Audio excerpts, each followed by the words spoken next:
Hey folks, we're going to continue artwork this morning. We're going to continue efforts with the artwork for the Spelljammer Combat and Exploration book that we'll be publishing online as soon as it's done. I'm going to check my signal, go through my spiel, get into about 100 minutes of fun today. So hold on with me here real quick. Let's get into it. 100 minutes of fun today. So hold on with me. Sounds good there. Beep beep beep beep beep beep beep. Bump.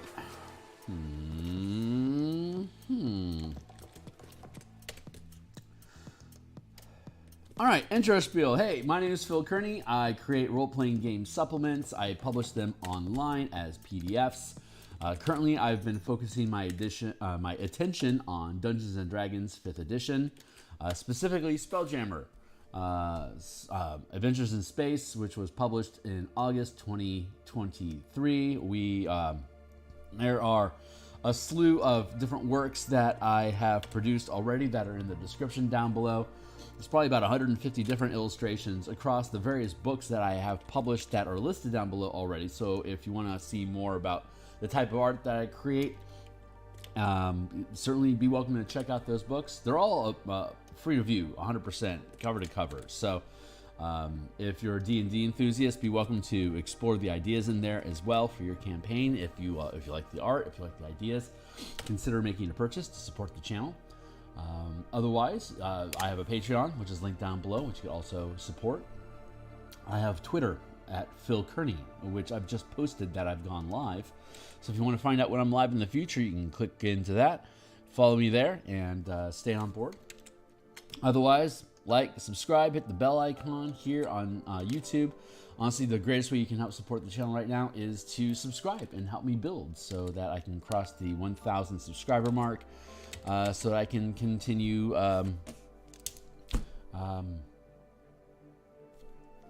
being encouraged. I don't know what else to say, man. Hey, Sam, it's good to see you, my guy.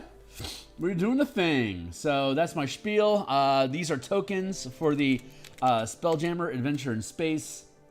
We're going through right now. We're converting all the different text concept, like the blurbs and the creatures and the ships, all the statistics and information that's provided in Light of Xaryxis, so that you can use the rules that we've created in the Spelljammer Combat Exploration book currently. So along with all of this conversion guide that we have, we're also creating tokens for all the creatures and characters that are inside of Light of Xaryxis and including them in with this Spelljammer's Adventures in Space supplement, so that not only are you getting new mechanics to explore space in different ways, but you're also getting the visual assets and maps needed to do so. So, like I said, consider making a purchase. When this is published, it'll also be 100% free preview. All the assets, maps, tokens, and stuff will be included with the book once it's out. So stick around and kick out with us. We're going to work on Commander Crux, who is the commander, or captain rather, of the Second Wind, which is the name of the living ship that Crux and crew are aboard that takes you in. Let's see. Right now we're just going to work on hippo skin. That is our, what is going on back here? Get out of here, Scallywag. Let's see, hippo flesh. Darks, lights. Mid-ground, good enough. Let's work the darks first.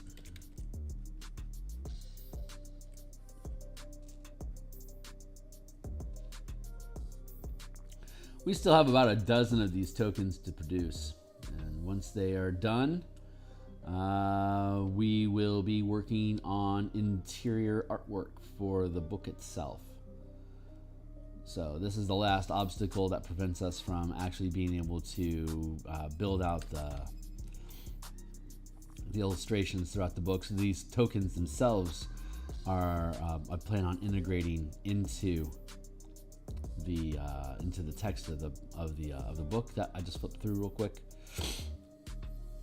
So not only are they tokens, but they act practically as art assets for the actual written portion as well.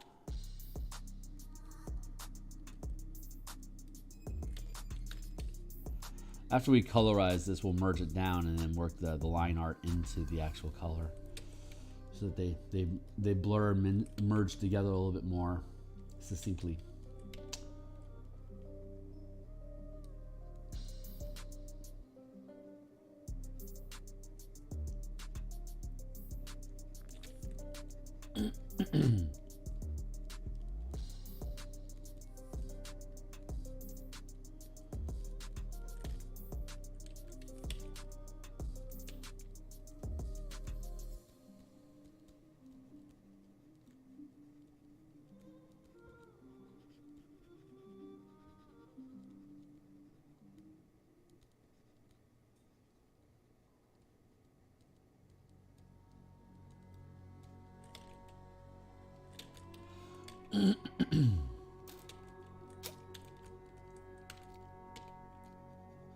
So I'm here 6 days a week in the morning, Monday through Friday. Nice mustache, buddy. Monday through Friday, we're doing this. We're doing token assets, and once we're done with this, we'll be doing page art for the document itself. And on Mondays and Thursday nights, we work on cartography for the Eberron adventure that we'll be also publishing on the DMs Guild. So this is Monday, so we'll be back this evening in about 13 hours for excuse me, a couple hours of cartography tonight, working on a village map as a home base for the adventure. And then on Tuesdays at lunchtime, which is tomorrow, we work on the martial powers system, which is an alternate spellcasting system for martial characters to have the same kind of punch that full casters can have. And right now we're rebuilding all of the martial subclasses: fighters, rangers, rogues, barbarians, paladins, monks, rebuilding all of their subclasses. So they have a list of bonus powers that they automatically gain at different levels, similar to how full casters gain additional known spells whenever they gain certain, new spell levels, spikes of power. Like a ranger gets them at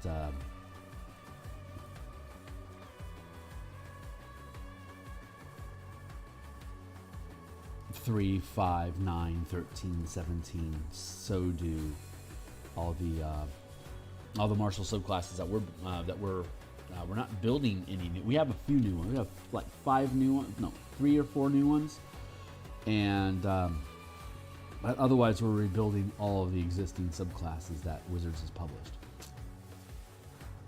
and that is a very fun process. Sometimes you don't have to make any changes to the subclasses. Sometimes you have to make lots of changes to the subclasses. But the ones that you don't have to change at all, you just get to find 10 different powers to pick out to help complement the theme of the subclass more. So they just become more. They become more of what they are, and I think that's really fun. There's not nearly as much of an identity involved with it when you're looking at spell casting for the different classes. Like adding extra spells kind of says something to what it is that you're doing as a class, but it just doesn't feel the same of like just really leaning into these are things that you're expected to do frequently. Like if I gain this power, I'm going to do this all the freaking time, and I don't think I never get that feeling off of the spell lists, off of characters like, oh man, I'm glad I got access to this, blah blah blah. Just doesn't have the same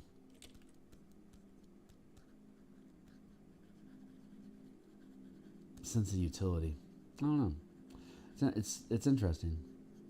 I'm rambling. Don't mind me.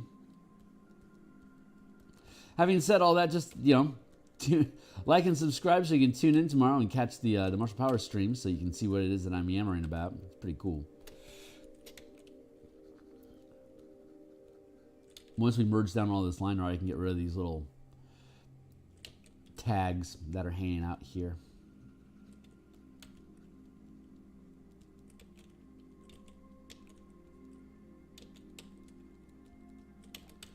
I haven't gotten any indication that the gifts have fingernails.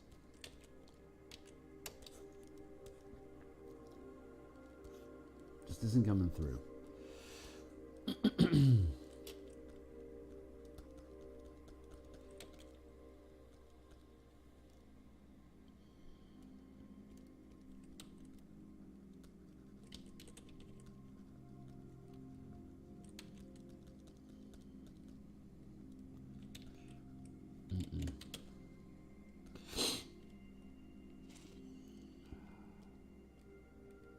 Good. Oh, flesh sticking out there.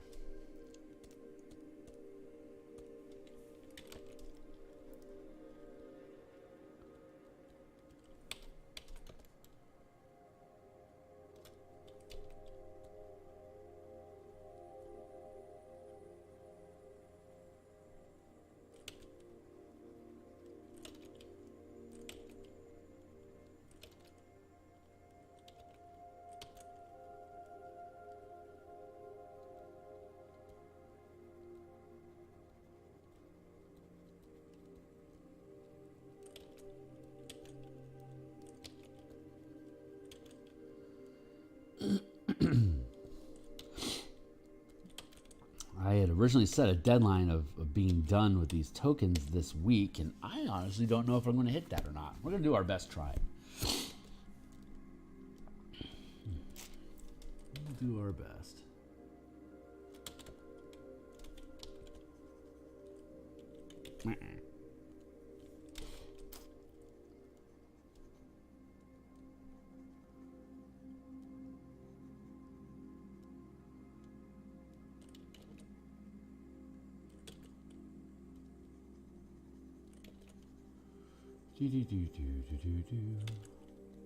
Hey, Hornetico, it's good to see you, guy.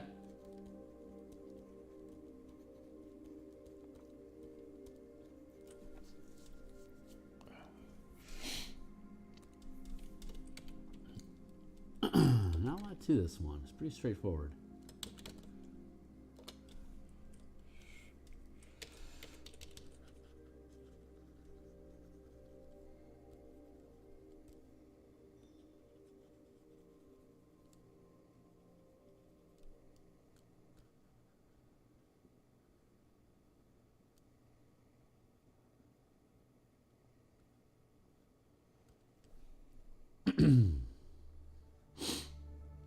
Don't have much to say at the moment, apparently. Don't mind me, just filling space.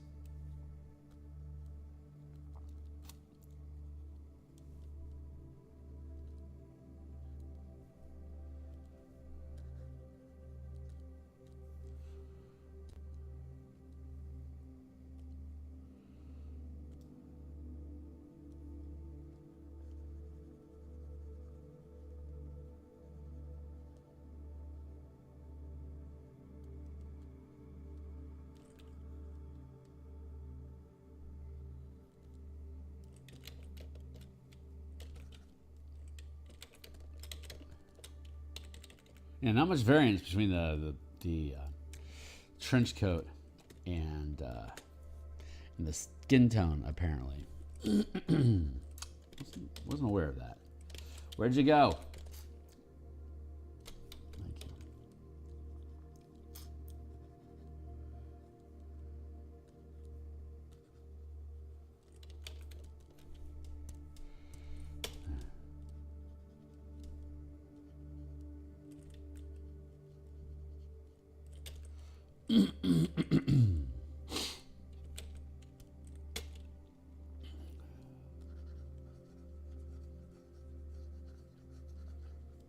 Haunch. He's the haunchiest. Like that.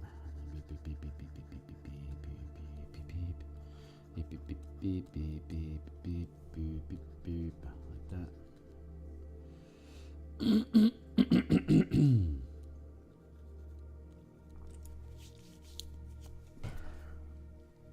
Oh, my eye. Oh, yeah, I forgot my timer again. Let's get a timer going. Now we can. There we go.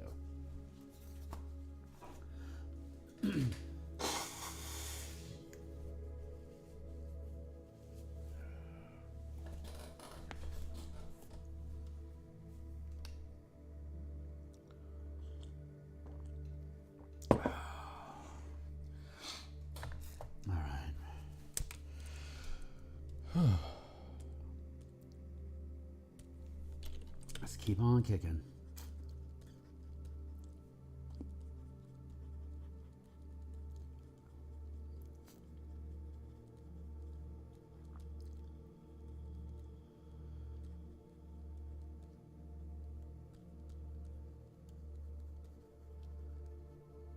I feel more and more like this project's not going to be done until August. It's because there's a lot of work to do. It's a big frickin' chunk of change, that's for sure.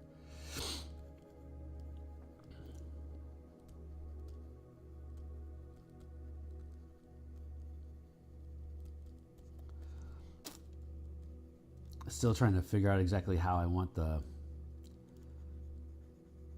information about each encounter, all the characters, like the stat blocks and stuff, like how to actually produce those to make them sit on the page prettily. That's been an ongoing struggle that I've been fighting off screen. That a lot of text pushing and resizing stuff and shuffling text around, trying to see how it can fit on the page properly. Layout issues. Layout issues aren't very popular in stream, so I don't really bother with it very much unless there's like something specifically. Like once I figure out a solution I actually like, I'll be able to present that for you guys to take a look at how the information sits. I would definitely say it's a curse and a blessing that I have these tokens to do. It's a curse because it ain't done yet. It's a blessing because I'm still figuring out how to put this adventure presentation together. I wouldn't call it a stumbling block because everything has its time that has to flow through, and we are, after all, still producing tokens, so it's not like there's any production delay in that sense.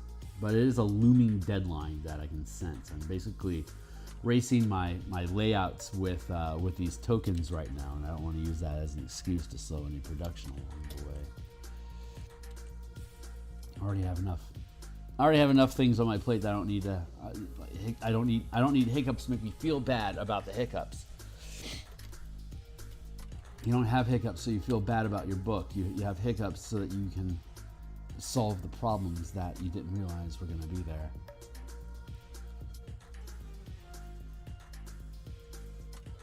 But it's that problem solving that actually ends up building a better product for you overall. Like if I had been able to crack this out faster than I have, I don't think it would feel as thorough as it is. So I've had the opportunity just to tweak and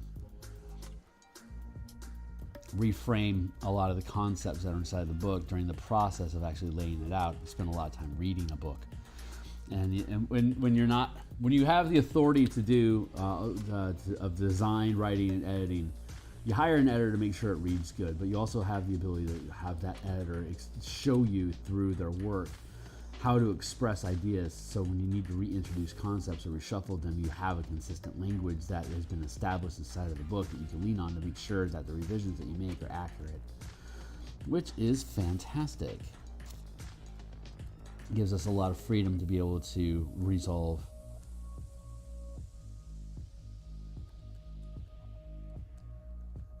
like I found a better way to express the information, like the changes in spellcasting, for instance, upcasting spells, amplifying them to affect ships in greater distance, for instance, is something that I had to wrestle with for a while in layouts. And once I had resolved how I like each spell to be listed with the modifications that we've made, I now have a consistent language that I can fall back on for all the spells. So same thing with the characters and the creatures and stuff. It's just takes a while to figure out what that's actually supposed to be, which is the most frustrating part of being patient with the process, but absolutely critical. Process can't be rushed. Well, you can rush the process. I think Wizards is proving that you absolutely can rush the process and come across looking like you really don't know what the hell you're doing. Which is why I never belabor myself for however long it may take for me to complete a new concept. Because most of the time when I'm building something, it's conceptual that doesn't have any equivalents already, which is why I'm bothering to do it. That's a really interesting point, like that concept of quote unquote bothering to do it. Like if I hadn't like a lot of stuff that gets produced as a creator, we can what am I trying to say? We can be confident that if you have a new idea that no one else has published or presented yet, chances are no one else is even thinking about what it is that you're looking at. And there's no real arms race to getting your concepts out there, because if your concepts were so obvious and easy, then it would already exist, because most people produce low-hanging fruit. They're just going after the most obvious, like if you look at subclasses, right? There's 1,000 billion subclasses that are available online in various locations at free or at cost or whatever. But they're all for the most part, they're things that don't already exist actually in the system. But the more obvious the subclasses, the more the more present they are. Like for instance, what's a good one? A sword sage, like an arcane version of paladin, is amazingly low hanging fruit, and there's like 1 million versions of it. So if you wanted to create your own arcane knight, as it were, that's different. That's like a half casting Eldritch Knight, basically. There's like 1,000 versions of that. It's such an obvious option that people create that option. There's nothing wrong with creating something obvious, but but the point is that if you've created something that's unique, that's different, that's not obvious low-hanging fruit like that, then chances are you have as much time as you need to get it done, because if it was such obvious low-hanging fruit, it wouldn't just be you that had figured it out. There's that pressure of, well, maybe it isn't just me that's figured out. Maybe I'm actually silently competing with somebody who also doesn't know that I exist, because we're third-party content creators and we have zero visibility or lift. So we have no idea these things are happening on the other side. That may be true, but if it's truly a unique idea, the likelihood of somebody else attempting to produce the same thing is highly unlikely. And even in the case of the arcane paladin sort, if you have if there's 100 of them out there, but you're still bringing something new to the table that isn't explored in in any of the other works that you've seen, your work has value. And it again leans to that idea of if there are like 100 versions of the arcane paladin, but you're still presenting something new that isn't in any of the ones that are there, then you can really stand tall with yourself that you actually bring unique ideas in general, which adds validation to your body of work altogether. Creative new ideas beget creative new ideas. So if you're the type of person that's capable of creating something that's unique and different, then that's a skill that's going to transfer over to other things that you build. So find your niche. Find those gaps that no one else has explored, and if those things tickle your fancy, then build. For God's sake, build, man, build.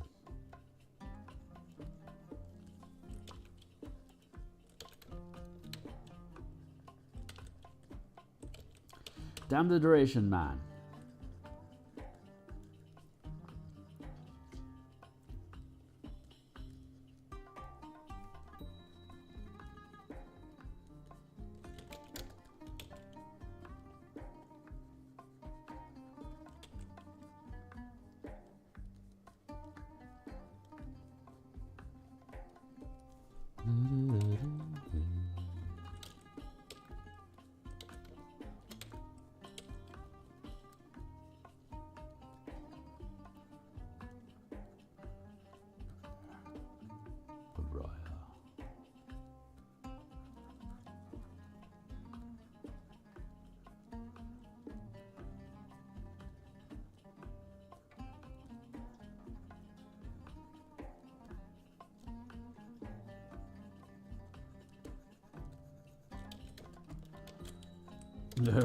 Wrong button. There we go.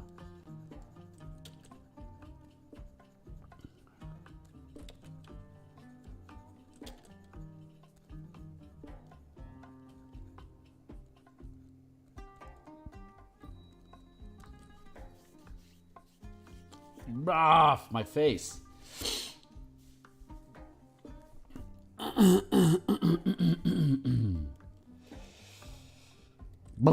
Let's see. Let's grab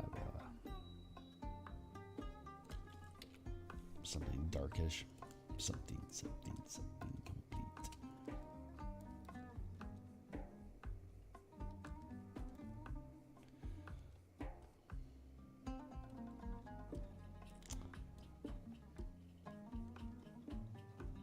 Okay. Let's do this.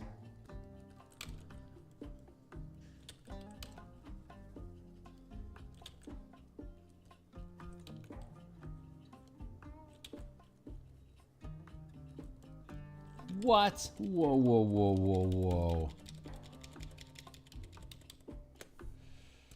Yeah, did not mean to blend the line art in yet. I'll get there. Not yet. I'm going to build out these creases.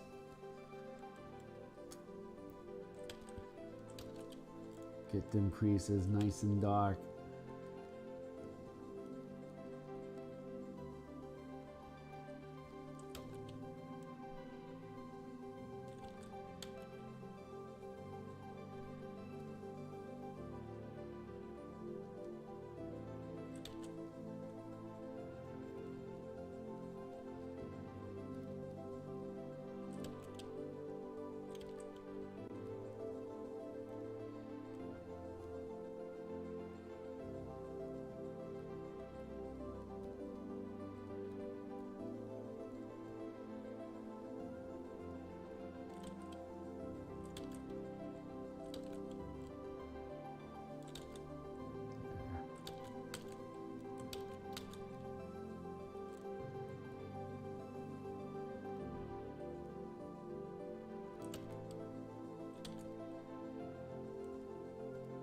I like that glossiness, this airbrushiness.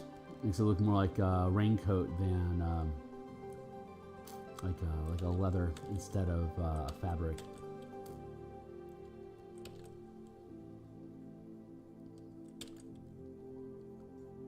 I like that.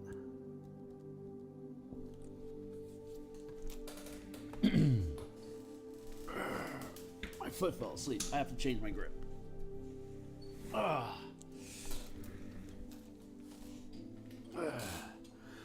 I'm typically sitting half cross-legged, like having one foot underneath the other. Like one foot underneath my knee. That's typically how I sit. Helps raise me up a little bit. As long as you keep your knees underneath, like at a lower elevation than your hips, generally can avoid back pain sitting in a chair, regardless of how long it is that you sit there.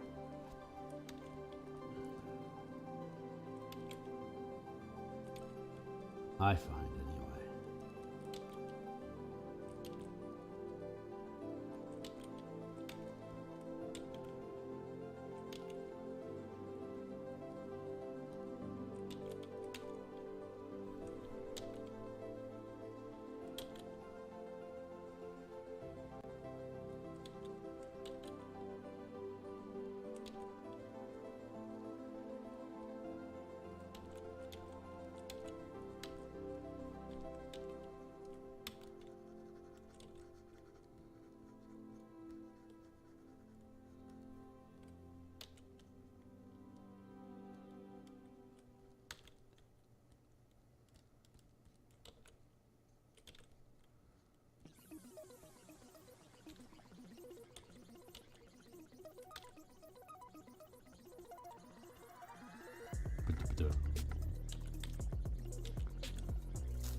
No, no, there.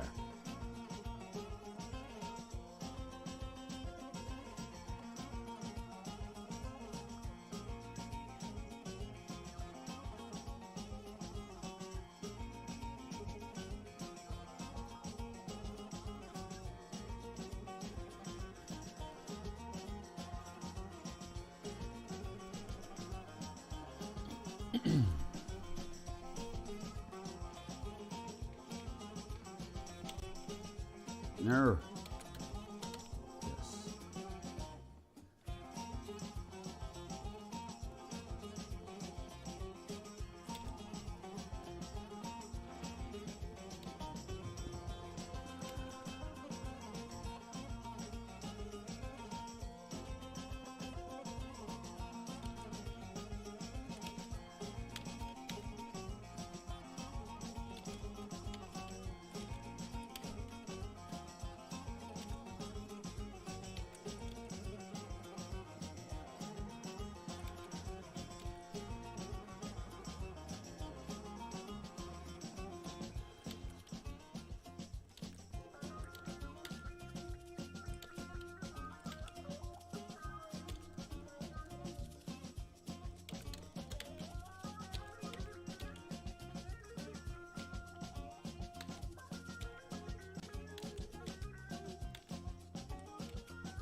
Check. There we go.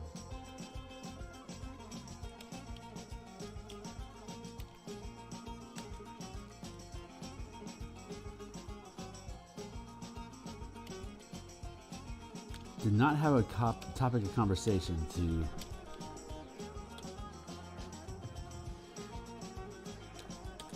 ramble on about during stream here today. 20-minute timer, keep it going.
Let's see.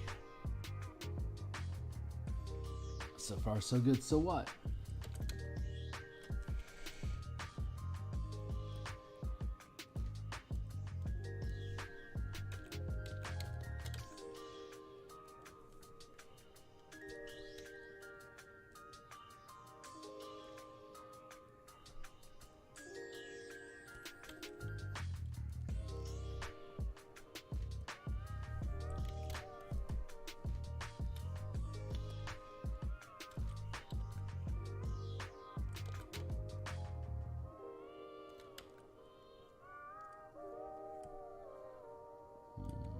Check.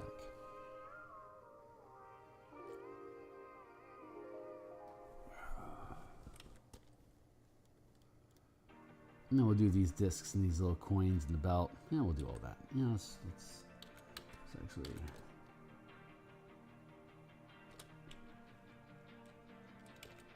Everything's gray in this world. Oh, there's a reddishness. Thank God.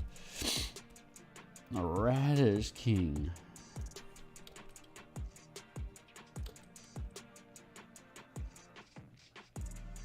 And of course, it's the same stupid mid-tone as everything else. There's a blandness to this character.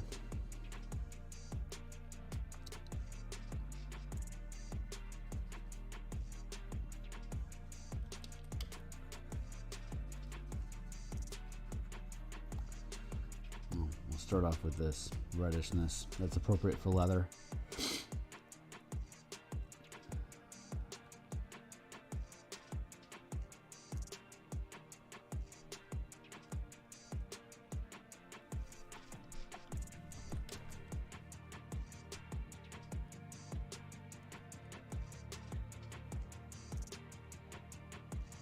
Like that.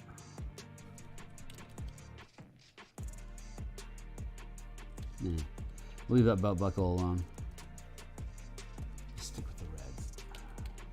Come back and grab some metal color later.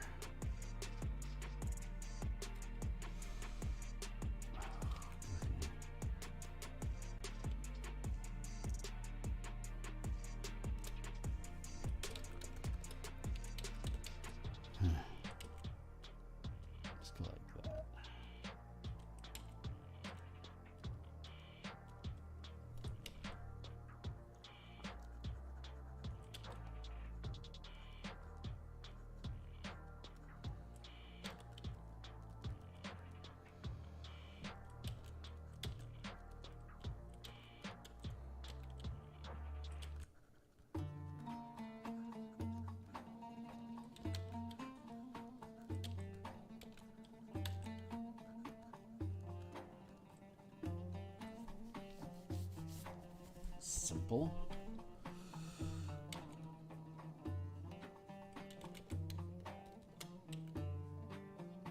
Say what? Hold on. Purple hat, huh? Interesting. All right. Screw you. Let's get into it. Just like that.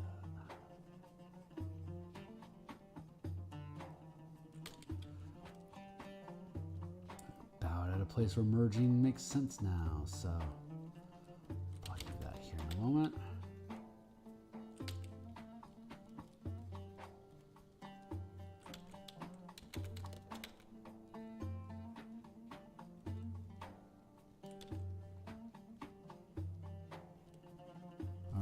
Kissing a prayer. Let's merge these down. See if that ends up working okay. Duplicate the layer. Merge it all down. So now it's a single eraser.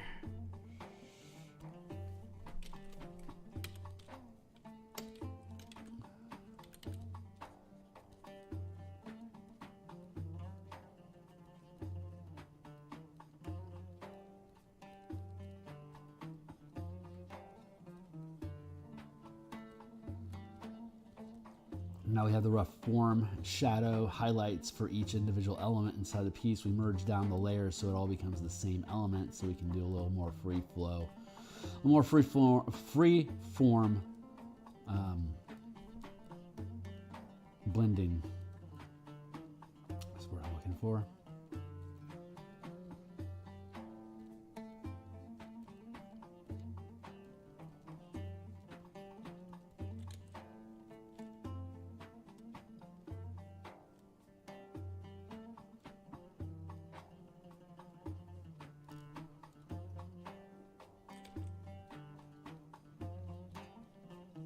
We don't need these lines to be so strong here now because there is no contrast otherwise.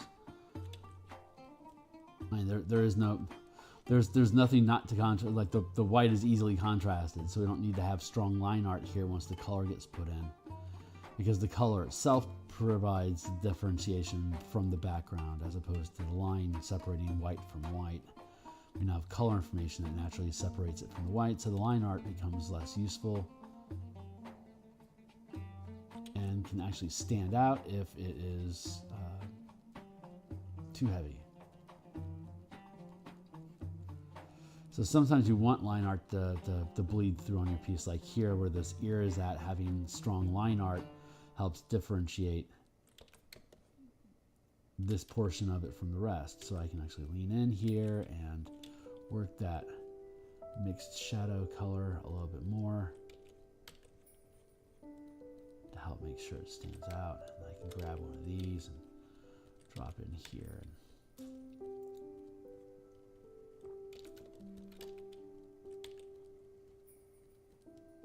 There. Easy peasy.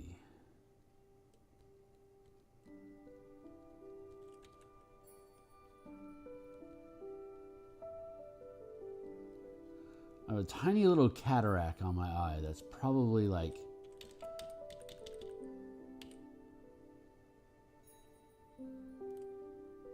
probably about this big. Cataract, at this resolution, the cataract is about that big. It's like one little spot that I have on my eye. And occasionally I mistake it for pixel trash. So I'll try to erase it. It doesn't go anywhere. I'm like, oh, God damn it, that's my cataract. Very, very small. Maybe in another 10 years, I'll need to have my retinas, or I'll have to have my lenses swapped out or something. But for now, it's nothing threatening at all. Just aware of its presence.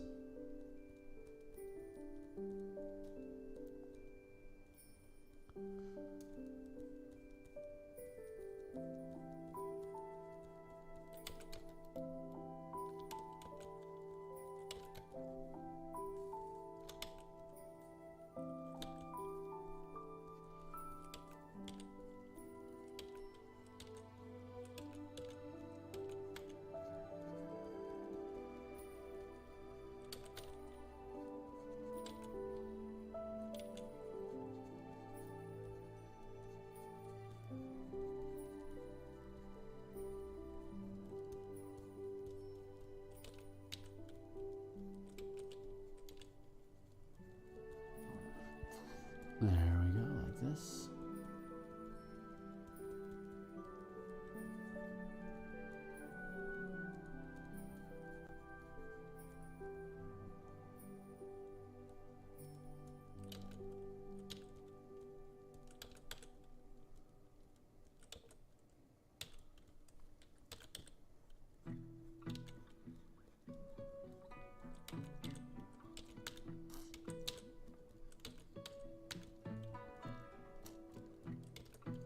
Boy, my brain sure hurts today. I don't know what it is, but I got a screaming headache going on.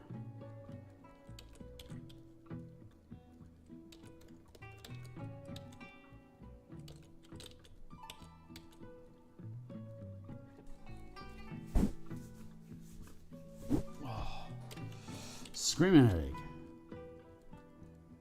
I'm gonna save his actual eyes to last.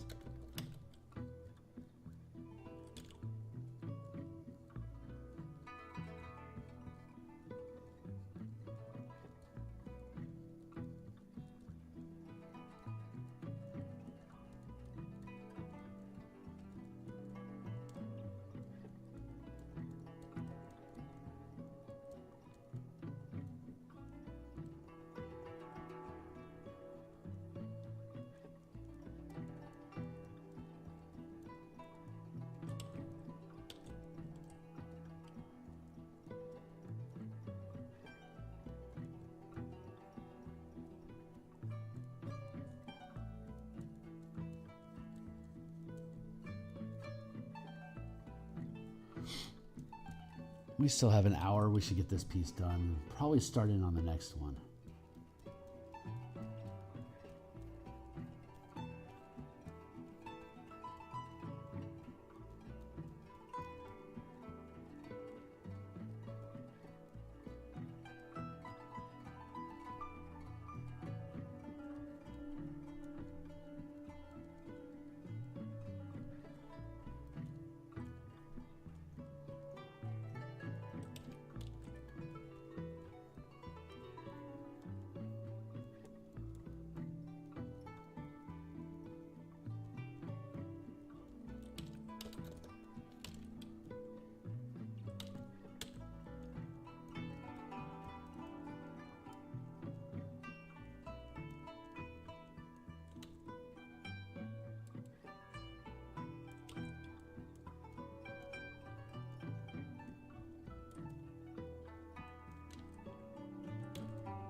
like how this sits though. This is a cool piece.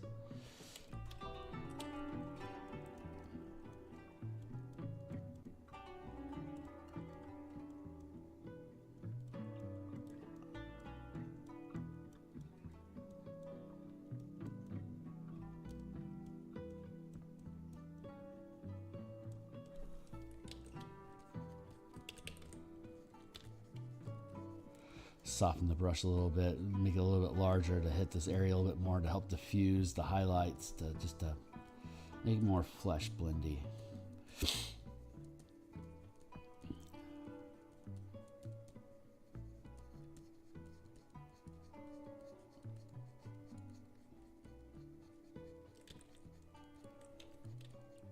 Drop the size down a little bit again and increase the strength. So now it has a harder blend, so it can push pixels a little bit stronger. There we go, like that.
Did I literally just say that I was going to save the eyes for last? Here I am fucking around with the eyes.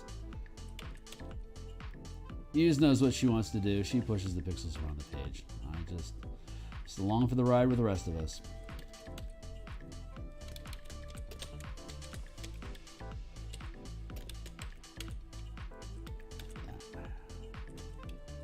See here, I don't need shadow here to distinguish the color from the background because the background is white, like I was just talking up here in the hat. But here, I want to add in a little bit of shadow just for the form, just to help indicate curvature in the form overall. So there's a difference in purpose there. But you can use line to distinguish between those things as you need. It's just a tool. It's just a tool in your toolbox to help create the visual language, to say the thing that you want to say with the thing that you're drawing.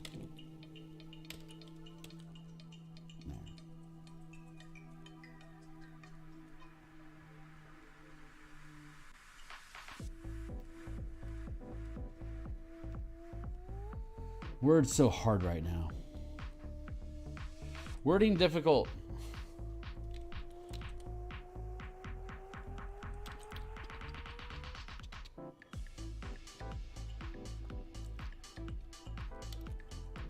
Now.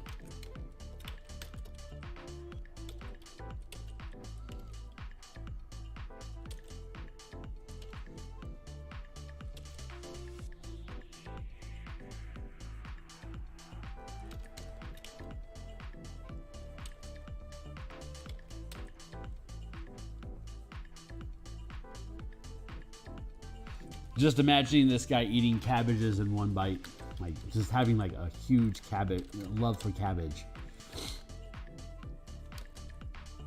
Like the second one is stuffed full of cabbages.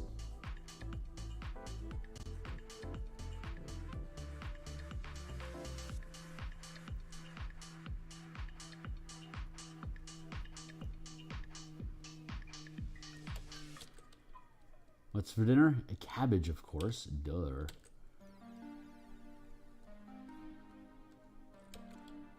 Commander Crux and his cabbage obsession.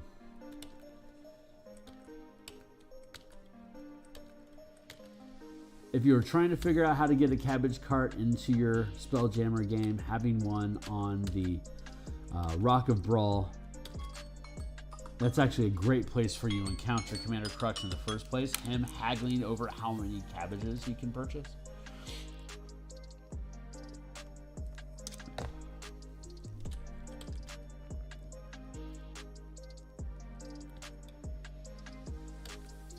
Now envisioning a game where second win is actually stealing the cabbages from the Rock of Brawl, and so they actually need to make an expedient escape to avoid prosecution with their cabbage theft. Maybe they even kidnap the cabbage merchant, since he is a source of cabbages in Crux's life. He just really wants to make sure that he has those cabbages. I'm going to say cabbage one more time. Cabbage. And hey, we got text down here. What up, Hanetico? Working on a redesign of one of my older D&D characters. Currently trying to get it to look futuristic, but still fantasy. Very difficult, as it turns out. I think Phantasy Star from Sega back in the 90s was a pretty good take on fantasy fiction. If you haven't seen Phantasy Star, Fantasy Star, that's it's very pixelicious, like 64, like Commodore 60. I don't know. It's like well, it was the original Sega, like the original NES, like 16-bit. So very pixel driven, but it's got pretty good consistent language. It might be worth looking at as far as like armor and clothing design goes. A lot of futurism comes from the type of materials that you're working with. Being able to like glossy, like unnatural glossy type materials is a good way to lean into that language. Not like you're asking for any advice or anything. It's a fun topic of conversation. Materials, futuristic materials in the depiction of character fantasies.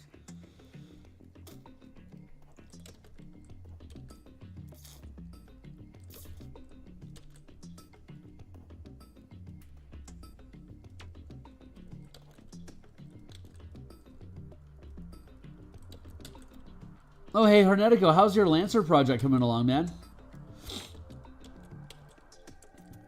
Were you just illustrating different characters that you were building, or were you actually working on an independent project for Lancer specifically?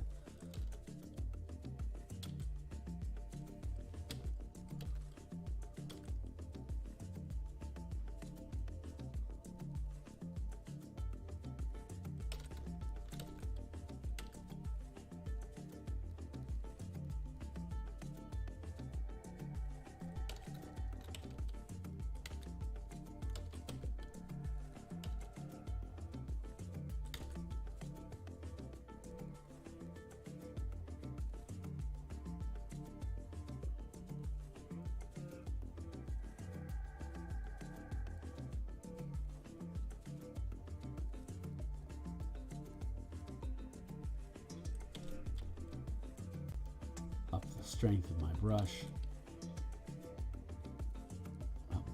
across a little easier.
This isn't the highest number. Right on. Mostly killing, but I have projects in the back burner for homebrew for select manufacturer. Right on. Some additional. Yeah, right on, right on. With them only having what 3 major corporations, I'm sure there's a lot of space for unique design aesthetics. Big project though. I don't blame you for backburning it. Not at all.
Yeah, this is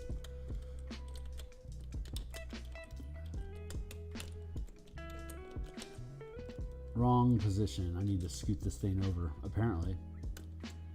Like that.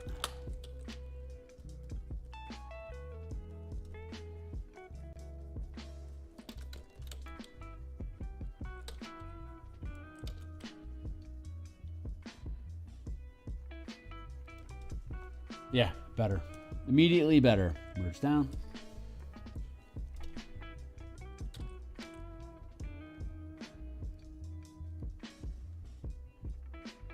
Good. Nice. I like how this piece is turning out. I like rendering. I know I'm basically polishing a turd right now, but I fucking love the polishing process. Like there's nothing really impressive about this piece. There's no interesting structure. There's no particularly interesting fabrics involved or the pose. It's just a static. Well, how did Atlas put it? TTRPG, a create your own TTRPG talking head pixel sprite thing. I think is how he said. I have to look it up.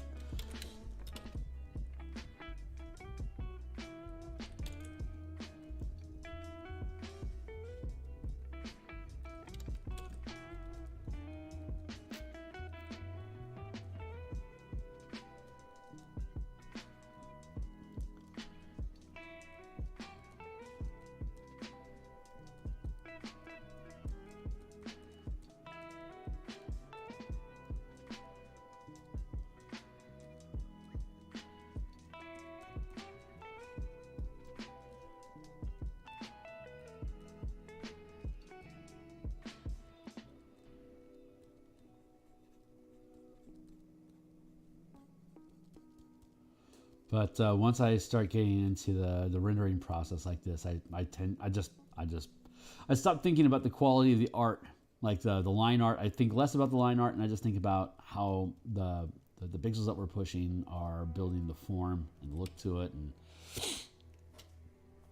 for the most part, I really enjoy that process. The line art ends up getting a little bit better as a result of the rendering that we do, but I mean, it's nice when you start off with really, really good line art. But sometimes, you know, there's different levels of quality in pieces. You just can't avoid it. Not every piece is going to look equally good. Some of them are just dumb. Like the Artuk, for example, stupid freaking creature. Stupid creature. Looks dumb as shit. But it was okay. I had mediocre fun building it.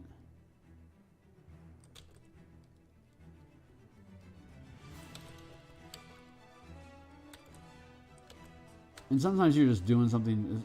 Sometimes you're building something just to finish the set, like the murder comets, for example. Stupid as shit, but they had relevance to the context of the supplement that we're building. So I included murder comet tokens. Not that I like murder comets. It's just being thorough. I don't like space clowns either, but there's no reason for me to specifically X them out where they belong.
Pretty good.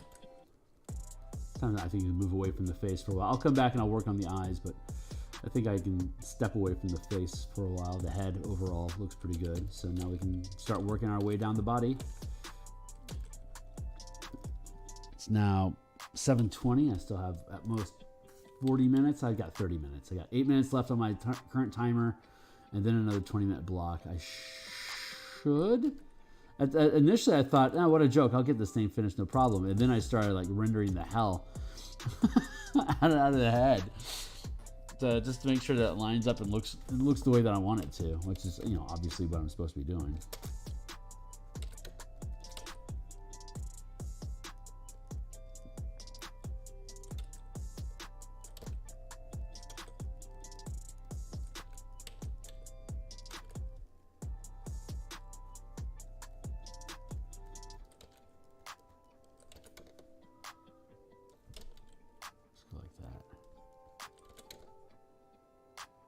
Come on, Bubba.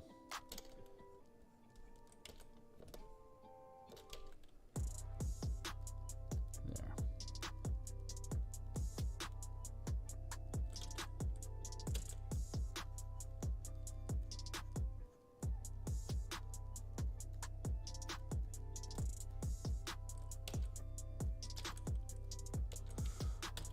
Sometimes my perspective twists a little bit. Like I had the eye here was a little higher than this one than it needed to be. So like, sorry, I had like this tilt on the head. Sometimes you don't notice those things. Like the line art will create an illusion of position that it's not actually sitting in.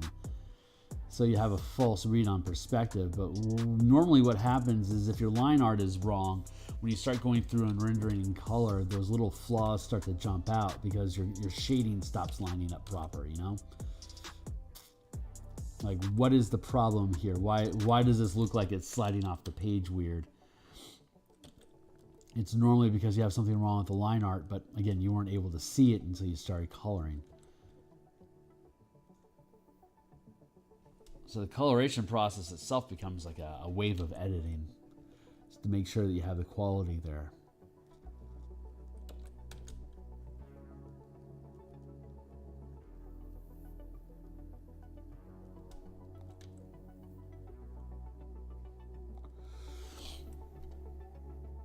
Line art will lie to you.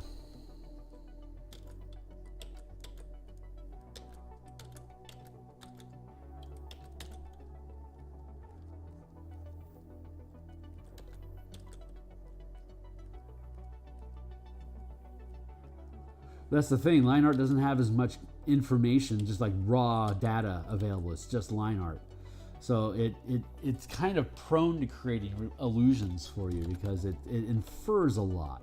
And the eye is really good at filling in details and like making things up that it thinks are supposed to be there that aren't necessarily there. But line art's really good about leaning into that illusion to help your eye do the work for you. Color is less so.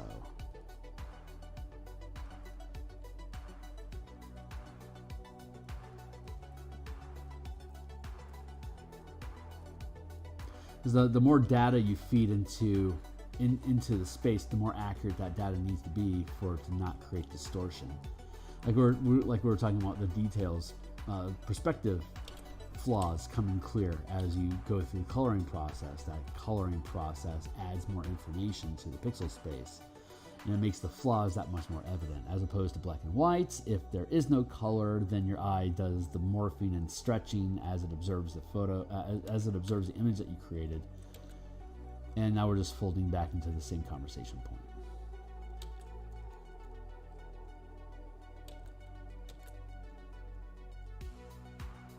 And now we're back to rendering the fucking nose. Come on, man. You gotta be content with that snout at some point.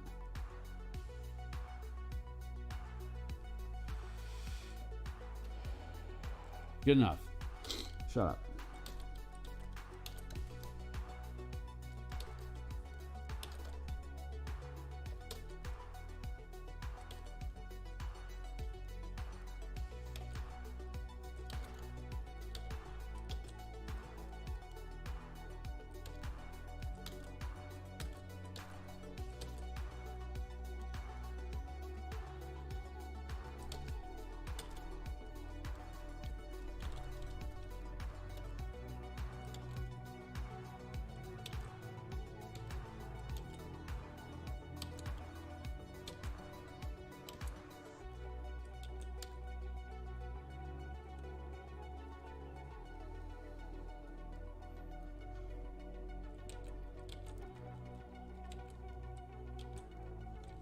Shouldn't actually be like that. I need to bring that in a bit.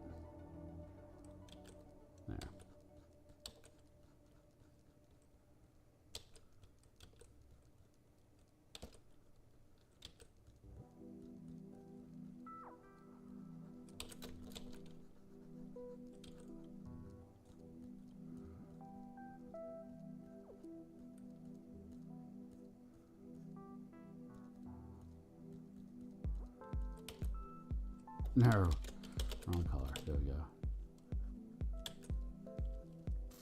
Really thought I was going to have this finished this episode, but I found a reason for me to spin around in a little tight circle, so I don't think it's actually going to get done today. I'll render the hell out of it as much as I can, but I'm going to take the L on this one early so I can relax into it and not have to worry about the time pressure. Just c'est la vie.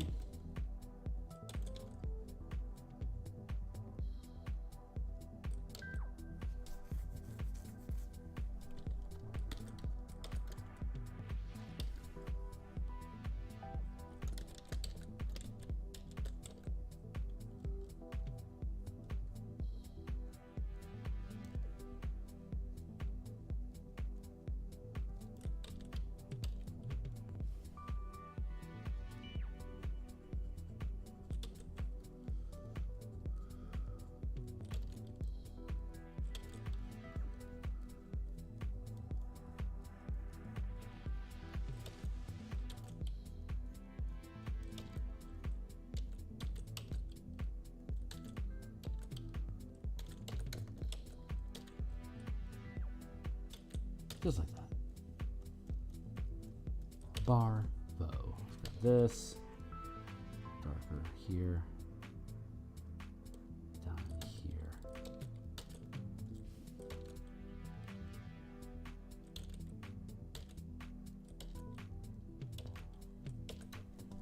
There.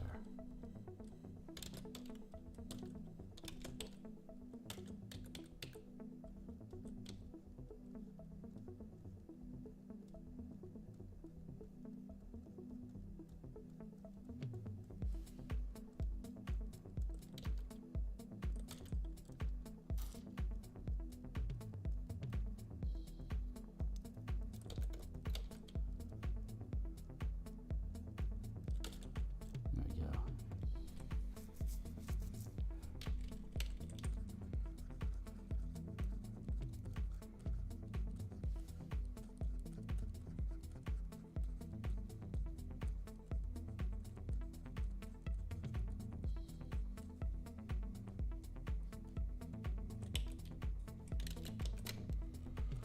Grab darks.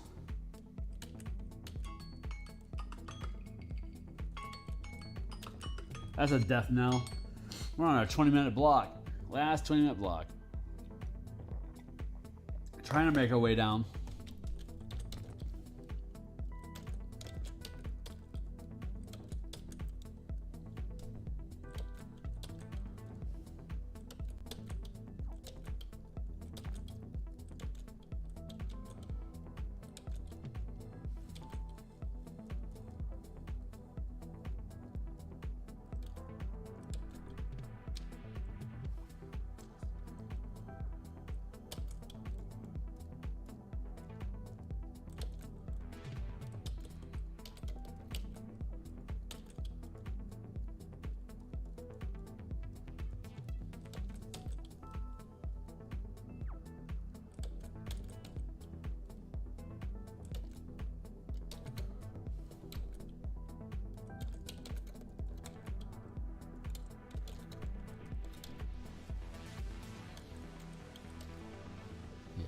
Feels good.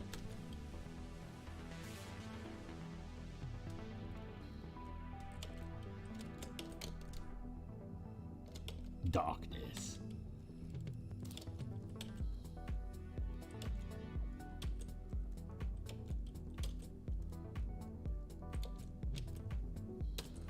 Good.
God, everything looks so rough right now.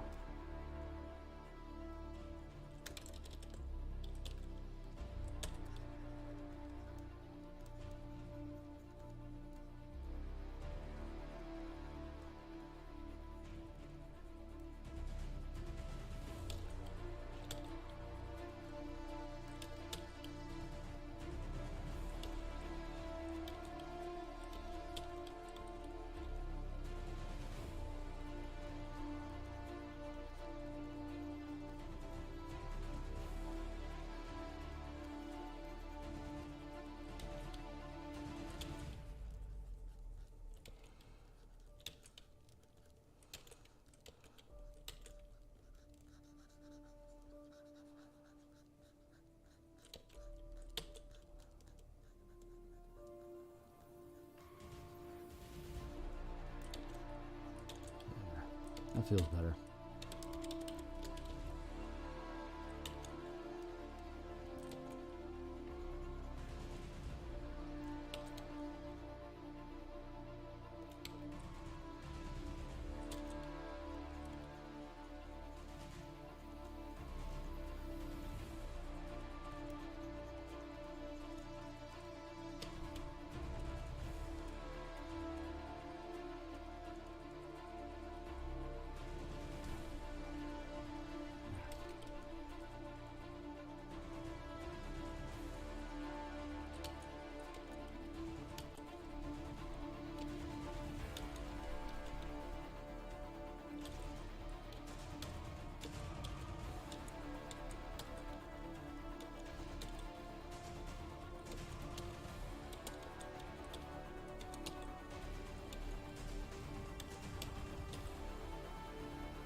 Don't always do it, but it's generally a good idea to work parallel. So you're like working your way down the page consistently together so that everything's kind of lining up.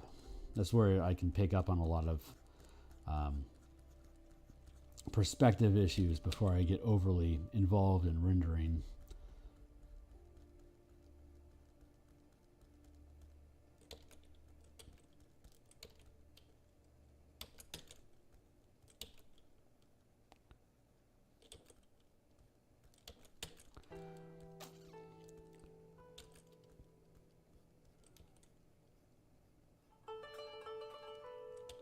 Boy, I've just about abandoned talking, haven't I? Liking how this is turning out, though. Just a little bit more of a flump over here than it is over here, so I'm going to have to look at how this is balancing out proper. I like the curvature of his haunch here. I like how that sits, but I feel like it needs to curve in like this a bit.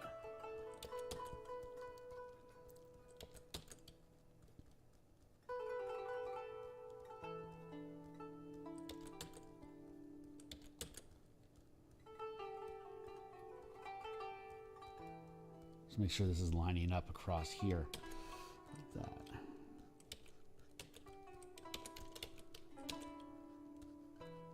So do that. Now we need to bring down this man boob a bit like that.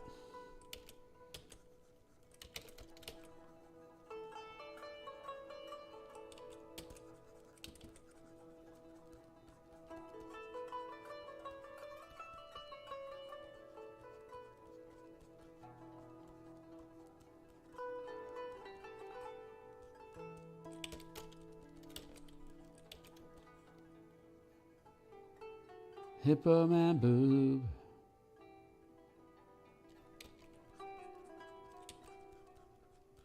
Hippo man boob. It's fun to say hippo man boob. That's it. We've lost him.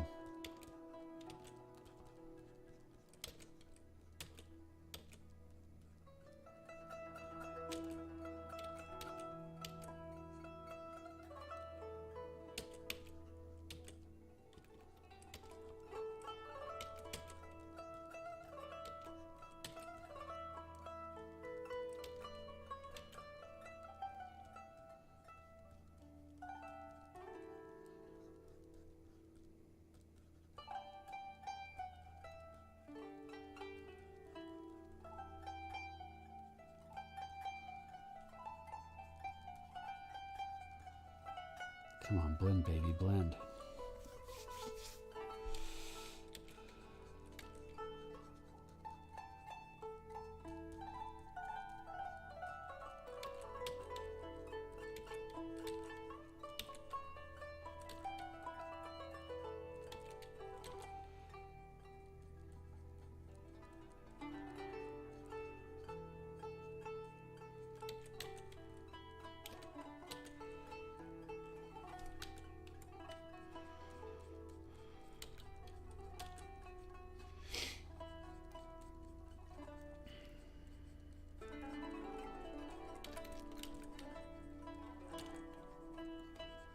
This has me concentrating so hard on mouth breathing. That's a good way of indicating where you're at in a project. How's your breath? If you're holding your breath a lot, chances are it means that you feel like you're in over your depth and you're not comfortable. So if you're having issues making the pixels flow, check how your breath is working, because you might be fighting yourself.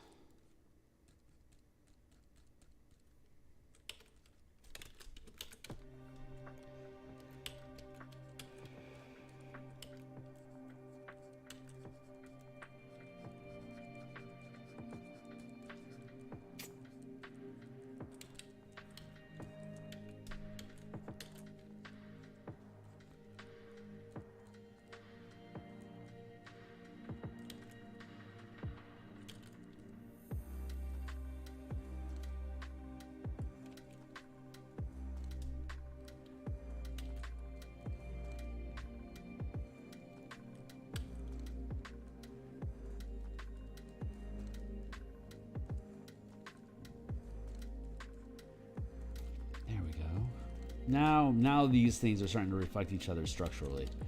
That is very, very good. Like that.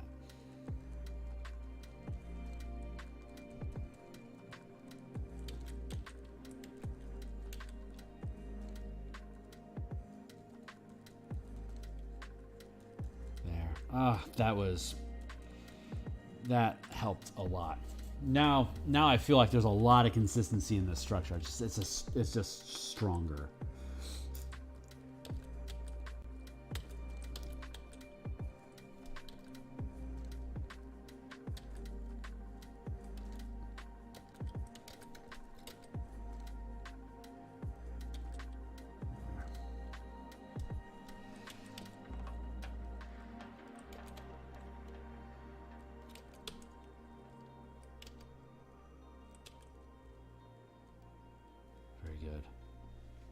Nice.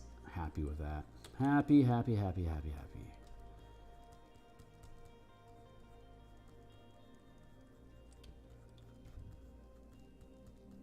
And again, for those that are not indoctrinated, this is a 300 by 300 pixel square space. So it's only 1 inch. 300 pixels is the size of print. So this is technically only a 1 inch print token, but obviously we know that you can zoom in significantly closer than that. So we're trying to make sure that we have enough good language on here that you'll be able to zoom in to this level and be content with the image. There's little reason to get this close like on a virtual tabletop, but we want to have the information there to like Magic the Gathering cards, for instance. Like it'll be a full 36 by 24 inch canvas that the illustrator is using to depict the limited art space of 2 by 3 inches on the actual Magic card. But they're literally making it 10 times larger than what it's going to appear in print, because the amount of information that they load into that space, it compresses down, and it looks really good because your eye fills in a ton of detail. And when you're doing a 24 by 36 canvas, that detail, you're actually creating it. But when you compress it down to that 2 by 3 space again, that's where your eye starts making that detail merge together for you. Because there's information that is lost in that compression process as you drop down in size. All that rich depth that you're creating is mostly, a lot of it's lost, but again, it gets inferred.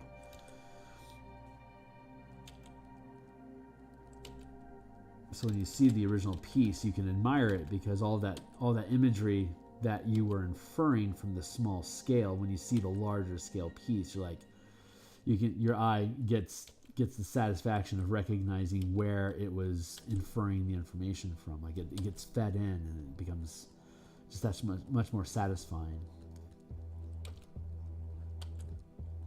It's like your eye is solving its own mystery. When you see a higher resolution of the piece, it gets that affirmation that, you know, it really was Colonel Mustard, you know? It was the candlestick. The candlestick of art.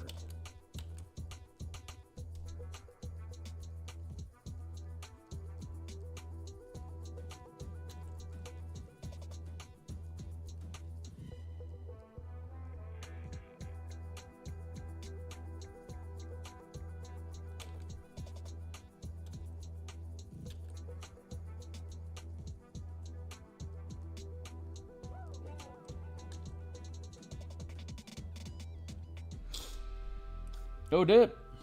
Let's see. Yeah, we're almost out of time.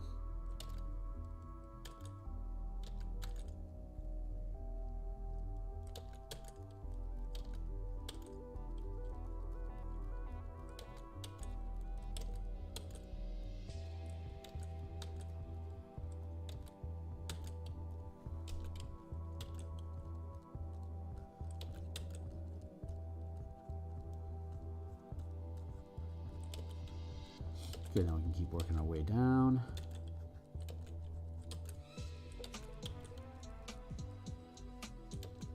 So I can work my way down. Thank you.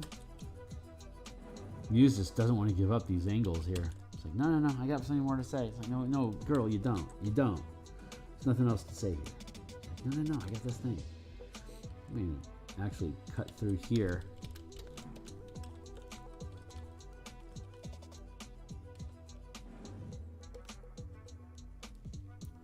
Yep, that was the correct move.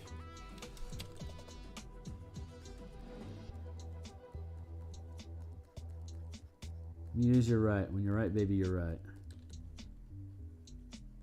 Best pilot I could ask for.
Man, I'm really happy with this piece.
I'm happy now with the line art, the structure of this.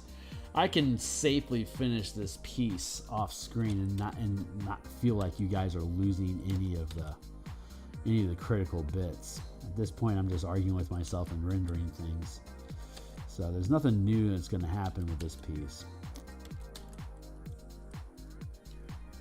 I do want to finish it before I move on. So most likely I'm going to finish this piece off screen tonight so that we can keep moving forward and have at least one piece finished per day.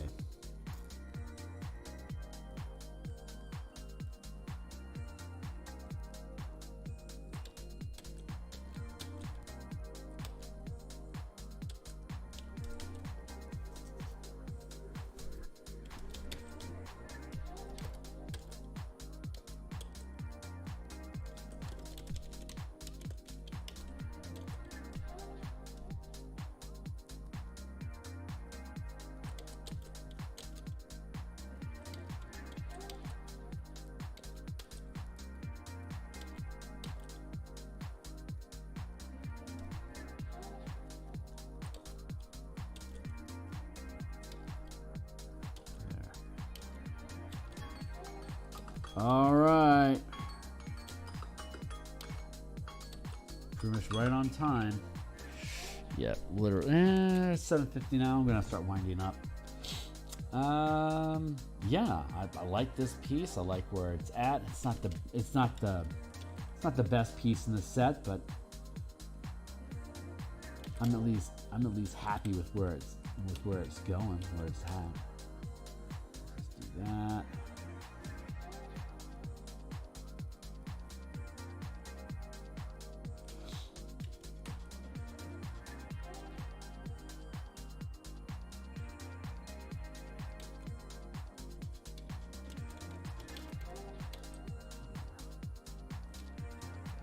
Yeah, that was ugly.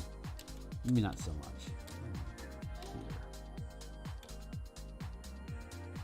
Goes like that. There we go. Like that.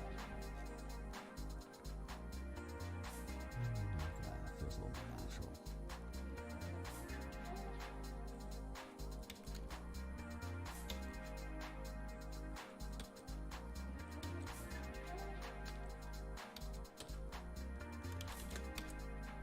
I'll be done here in a minute.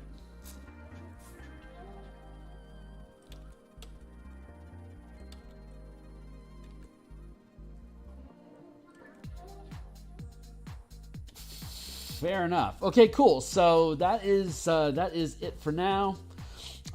We will be back in 11 hours, 11-ish hours, to continue our Eberron stream. We've got, how are we coming along here? Let's see. Let's conceal Commander Crux for now. So we've still got a Nyogi to paint, a Githyanki Commander to paint, a Hadozi Crewman to paint. Need to finish up Commander Crux, his first mate, Mr. Finch, the Starbow, the Trent, Fel Uldra, the Ship Wizard for the second breath, and then Hastain the enemy. So Jesus, what is that? 1, 2, 3, 4, 5, 6, 7, 8. These are all done. 9, 10, 11, 12, 13, 14. So we still have 14 pieces to finish, guys. Garganhael, which we're working on here, the pirate. We finished the ghost already. Her name is Agony. There is Rulage Win, the vampire ship mage. What up, yo? And then just a generic vampire. We already did the ogre, and then we have Zedalia the princess. She's pretty ugly. And then so that still needs work too. Prince Zeleth. Not content with that piece. I like that Ringo nose though. I think that's great. They got these fugly noses. Pretty happy with that piece. Happy with the Sauron. Happy with the Kreen. We still got work to do. Yeah, what, 14 pieces? Jesus Christ. When will the hurting stop? Never. It'll end sometime soon. I still need to work on that Prince Olive piece, like, a lot. Get rid of the lock on that one. Put him back on the Barbie. But we're coming along, guys. We'll get done eventually. So we'll finish up Commander Crux. We'll be back in 11 hours to do more Eberron stuff. We'll be back tomorrow morning and probably work. I suspect this will be done at some point tonight, which means we'll come back and we'll work on Mr. Finch tomorrow. Yeah, so we'll work on Mr. Finch tomorrow. Eberron art tonight, Finch tomorrow. Lunch stream tomorrow will be the Martial Powers project, and then we'll just keep working through stuff. I have Monday off, so I'm hoping to get a shitload of streaming done, or at least artwork. If not streaming all of it, at least a lot of artwork done on Monday.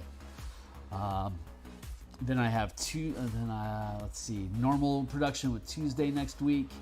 And then I have Wednesday off next week. I'll be out of town on Thursday next week. I'll be back to work in the morning here with you on stream on Tuesday. So 2 weeks from now. Yep. But anyway, so we're good for now. I will catch you guys in 11. Thanks a lot for sticking around. Like, subscribe, all the blah-de-blah. See you on the other side. Thanks a lot.